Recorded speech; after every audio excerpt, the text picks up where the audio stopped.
Well, greetings to you on this fine day, and welcome to a new week. It's Monday, and listen, let me tell you something. Today is July 25th. I might have the wrong date on the power up there, but today is Monday, July 25th. And let me tell you something. It is 5 months until the day until Christmas Day. And so, woohoo, it's coming. So, anyway, welcome to this week. Welcome to this Power Up. Hope you had a great weekend. Man, it was a little warm, a little humid. But man, it was cool out. It is relatively cool still this morning, and hence I got the long sleeve on just for a little bit longer, probably, and then it's going to warm up nicely throughout the day. Be about, I think it was supposed to be about 70s or something, so that's about perfect. But anyway, hope you had a good weekend. Hope you had a great time in church, and it's always good to be in the Lord's house. We are in Proverbs 27. If you would like to join me there, Proverbs 27 and verse number 9. So Proverbs 27 and verse number 9. Okay. It's 27, verse 9. The Bible says, ointment and perfume rejoice the heart. So doth the sweetness of a man's friend by hearty counsel. Think about, man, in our world today, we've got listen, there's we burn scented candles. There's you go to ladies go to Bath and Body Works. They get the lotions, the creams, the soaps, the shampoos, all these things that smell good. And you go to the store, you can buy those little plug-in deals for the wall, and they'll put out that good scent in the house and make it smell good. You can buy the scent things for the car and make your car even smell good. I love this Christmas time, the pine tree smell, the Christmassy smell. Love it. Okay. Now you say, Pastor, okay, that's great. Thank you for telling me all about all the good smelling stuff out there. What's the point? Here it is. Look at our verse number 9. Ointment and perfume rejoice the heart. Man, when you walk into a room and something smells good, it's so satisfying. But when you go into a room maybe that does not smell good, maybe the trash needs to be taken out, or whatever it might be, man, and sometimes that it's a repulsive scent that's in the air. You kind of get a negative vibes, if you will. It's like this. Have you ever burned popcorn in the microwave? That smell is horrible.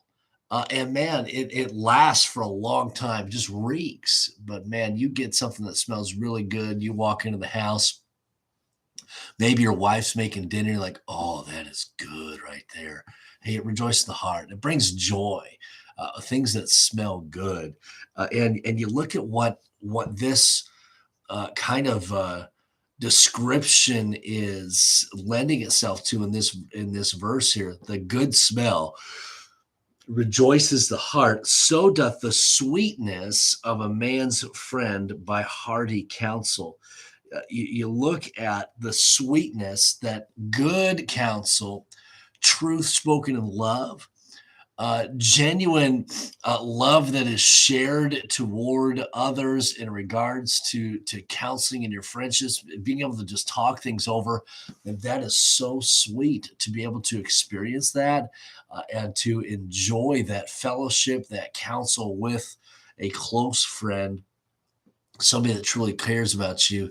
It's likened to when you walk into a room and there's a pleasant smell. And that's the way it is with friendships, relationships, when you can just talk with one another and be honest and truthful in love. There's nothing sweeter.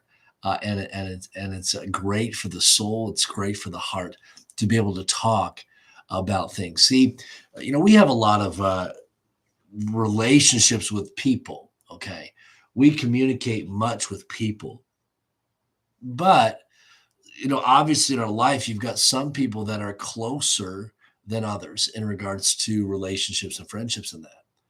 So for some people, we might just talk about maybe silly things and maybe things we experience and all that. But man, a friend that you can talk about maybe your life problems, your life situations, and they're not going to judge you for it, but man, they're going to counsel you the right way. That's precious, and enjoy those relationships. Foster those relationships. It's so good. Verse number 10: Thine own friend and thy father's friend forsake not, neither go into thy brother's house in the day of thy calamity. For better is a neighbor that is near than a brother far off. And man, this is so true here. Speaking of friendship, thy own friend, it says, and thy father's friend forsake not. And so, man, you've got good friends in your life. Man, enjoy those relationships, foster those relationships. So important. And the having friendships that you can enjoy. Okay, and then we look at these generational friendships. Friendships, not only the friends that you might have, and then it says, and thy father's friend. Okay, and sometimes we are born into relationships. We're born into friendships. Hey, cherish those friendships as well. People that have known you from birth or from a young child, and man, you look up to those people that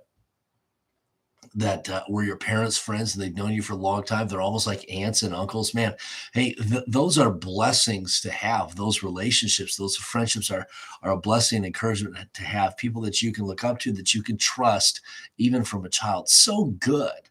And then it says, it gives kind of a word of caution. It says, neither go into thy brother's house in the day of thy calamity. Okay. When in Let's finish it actually. For better is a neighbor that is near than a brother far off. Okay.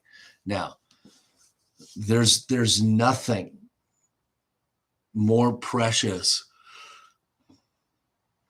than family relationships. And having family that is, yes, family, but then also are your friends. That's so special as well. And so we see this word of caution here, to neither go into thy brother's house in the day of thy calamity. Okay, in the day when things are difficult in your life, be careful about going to your brother's house. Be careful about going to friends' houses, and sometimes overstaying your welcome in the day of trouble, the day of a day of trouble, a day of sorrow, maybe going through something difficult.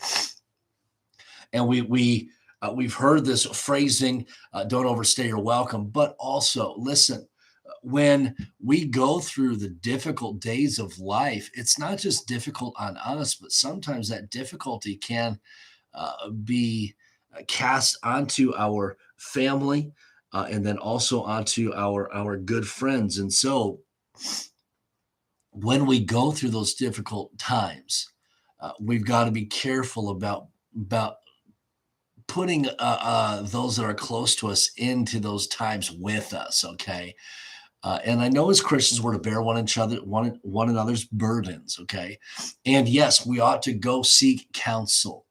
Okay, but in the day of calamity, the day of sorrow, the day of trouble, maybe it says, neither go into thy brother's house in the day of thy calamity.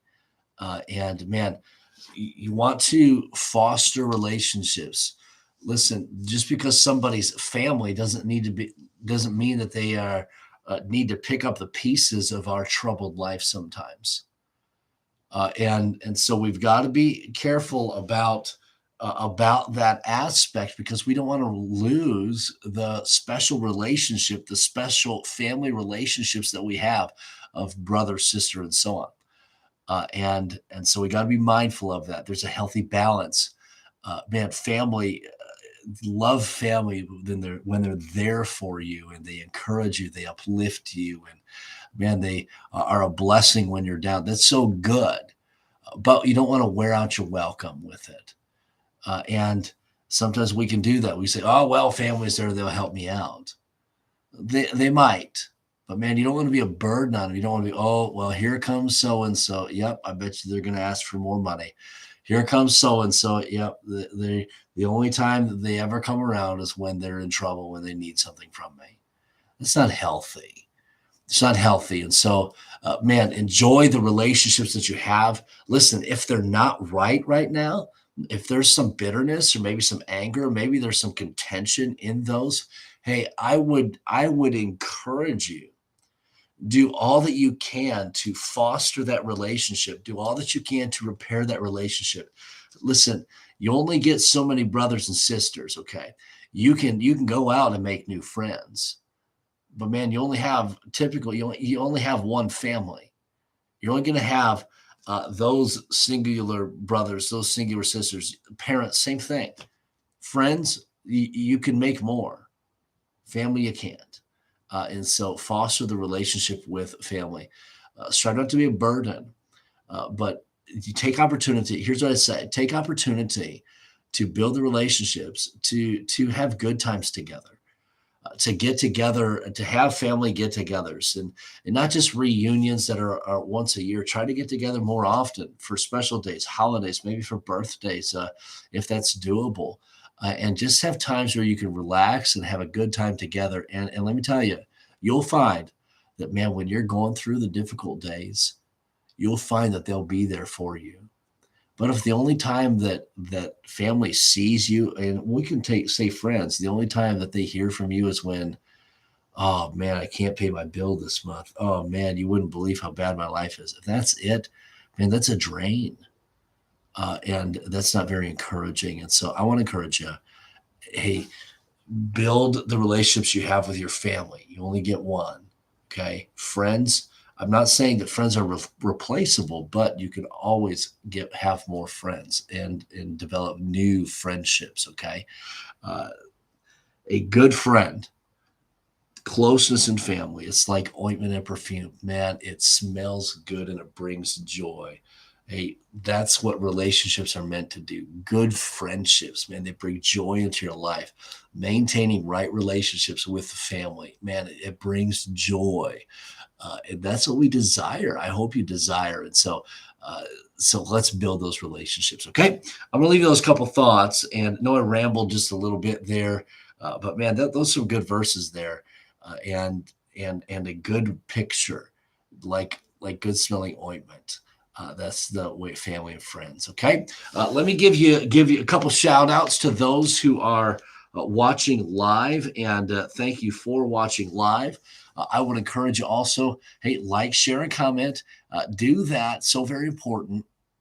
And then also, if you're watching the recorded version, be sure and do the same.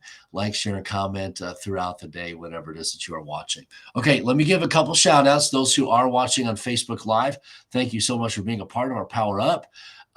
We've got Cliff and Karen. Good morning to you. Have a wonderful day today. Lynette, good morning to you. Hope you're doing well. Jean, good morning. Have a great day. Ingrid, good morning to you. Love you. Have a great day.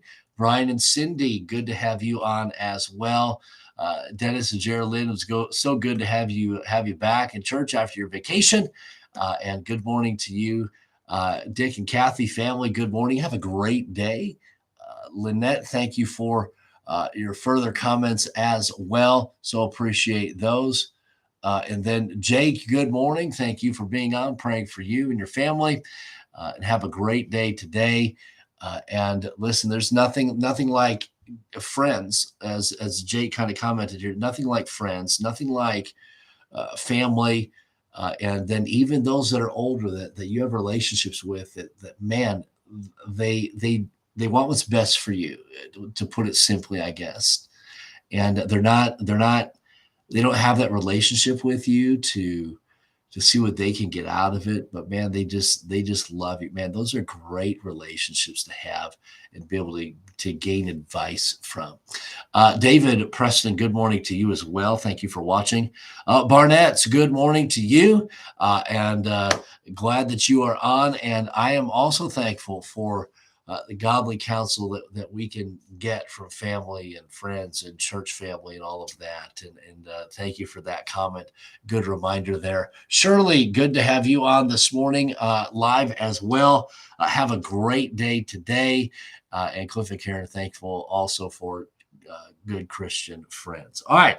Lord bless you all. Have a great day. Be sure and share our video. and so the others can be encouraged from the scriptures as well. Lord bless you all. We'll see you tomorrow morning about 8:30. Okay, have a great day.